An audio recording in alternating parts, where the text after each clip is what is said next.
नमस्ते, परत एकदा स्वागत आहे राधा रसोई घरमध्ये। आजपर्यंत आपण अनेक रेसिपी पाहिल्या। आजची रेसिपी साधी सोपी सिंपल आहे। आज आपण साध्या पोळ्या करणार आहोत, गडीच्या पोळ्या शिकणार आहोत। कॉलेजला जाणारी मुलं, नवीन स्वयंपाक शिकणारी मुलं, परदेशाची मुलं राहतात, त्यांच्यासाठी अगदी सोपा जाण्यासाठी आजचा हा व्हिडिओ मी ठरवला आहे। माझ्या मुलांनी आग्रह केलाय की त्याच्या मित्रांसाठी हा व्हिडिओ कर, त्यामुळे आज पाहूया साध्या पोळ्या, गडीच्या पोळ्या कशा करायच्या। चला माझ्या बरोबर।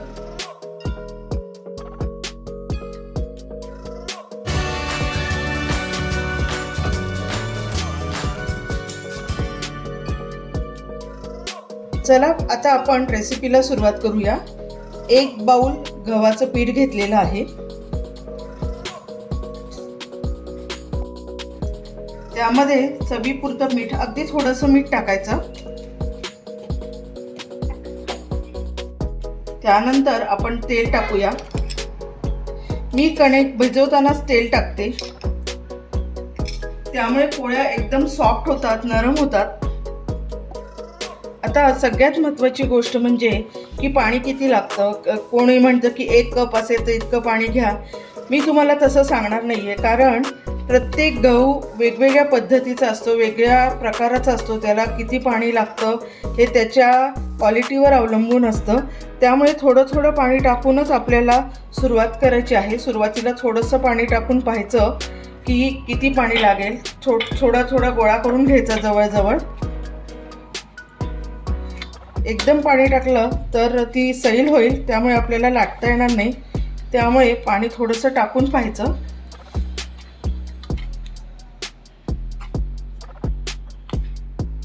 अजून लागेल आपल्याला।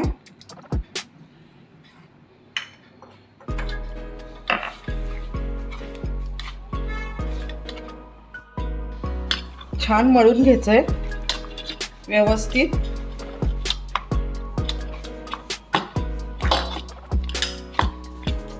पण मळताना एक गोष्ट तुम्हाला सांगते की खूप असं दाबून मळायचं नाही, घट्ट घट्ट, हलका हात ठेवायचा। त्यामुळे आपल्या पोळ्या हलक्या होणार आहेत। आणि त्यानंतर शेवटी थोडंसं त्याला तेल लावायचं, अगदी थोडंसं। आणि हा जो गोळा आहे तो 10 मिनिटासाठी भिजवत ठेवून द्यायचा।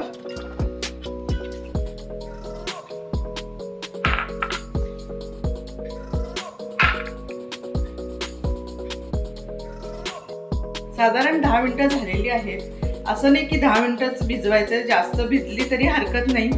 आता तवा तापत ठेवायचा आहे। तवा साधारण मीडियम गॅसवरच ठेवायचा, फुल गॅसवर ठेवायचा नाही। हे पहा, ही गोष्ट लक्षात ठेवायची।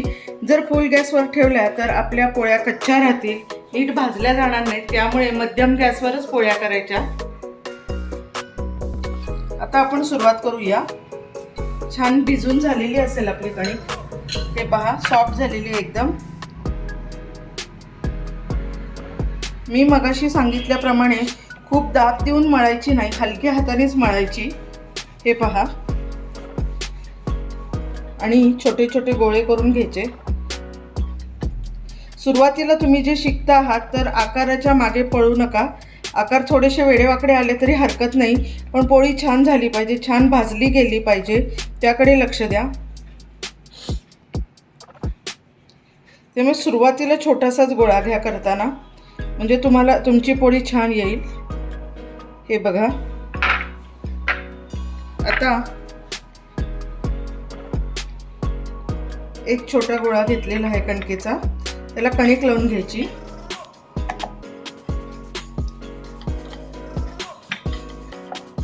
असं प्रेस करायचं आणि त्यानंतर त्याच्यावर थोडंसं तेल लावायचं। आपण घडीची पोळी करतोय।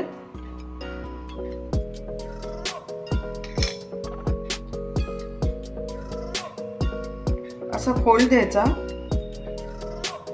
त्यानंतर असा परत एकदा कणिक लावून घ्यायची।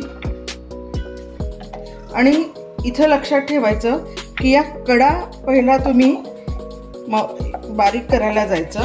कडा कडा लाटत जायच्या, म्हणजे पोळी आपोआपच मोठी होत राहील आणि कडा जर जाड राहिल्या तर पोळी कच्चट राहील, एकसारखी होणार नाही. म्हणजे तुम्ही लक्षात ठेवा की ही जी पोळी आहे ही सगळीकडनं एकसारखी लाटली गेली पाहिजे. ती हलवत राहिली तरी हरकत नाही. तुम्ही सुरुवातीला जरा सवय होईपर्यंत वेळ लागेल. हे पहा.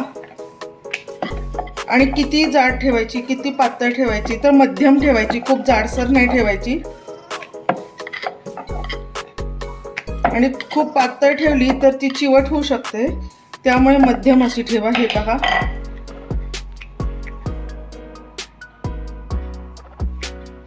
आता आपण करायला घेऊया.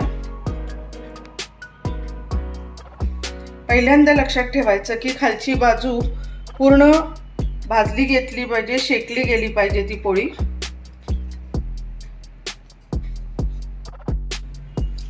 हे पहा. आता आपण पालथी करूया.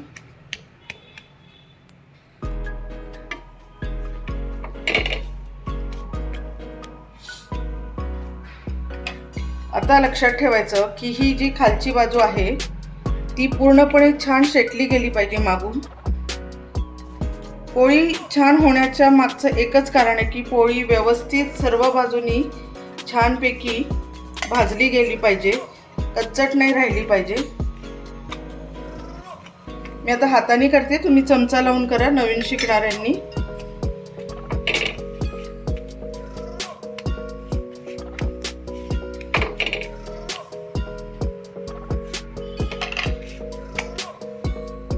आता तुम्ही पहा, मी तुम्हाला पटपट करून दाखवते.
आता आपण घडीची पोळी पाहिली. आता त्याच कणकेपासून आपण फुलका कसा करायचा पाहूया. फुलका करायचा असेल, तुम्हाला तेल नको असेल तर कणिक भिजवताना त्याच्यामध्ये तेल आणि मीठ नाही घातलं तरी हरकत नाही, तुम्ही डाएट करत असाल तर. पण त्याची प्रोसिजर काय, ती पद्धत काय हे मी तुम्हाला दाखवते. फुलका करत असताना नुसतं तो पोळीचा जो आपण गोळा घेतला होता तो लाटून घ्यायचा, छोटासाच करायचा. हे पहा.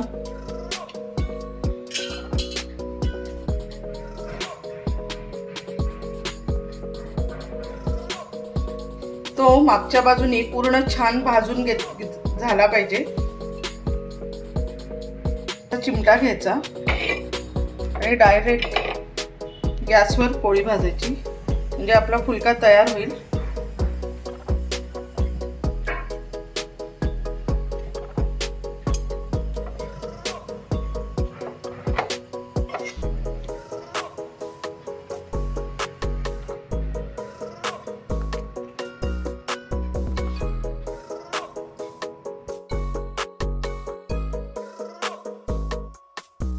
आत्ताच आपण साधी सोपी सिंपल अशी साधी पोळी, घडीची पोळी, चपाती किंवा फुलका ही रेसिपी पाहिली. नक्की आवडली असेल. नवीन शिकणाऱ्या मुलांनी नक्की ट्राय करा. सोपी पद्धत आहे आणि चुकलं तरी घाबरू नका, करत राहा. राधा रसोई घर हे चॅनल नक्की सबस्क्राईब करा, लाईक करा, शेअर करा. थँक्यू.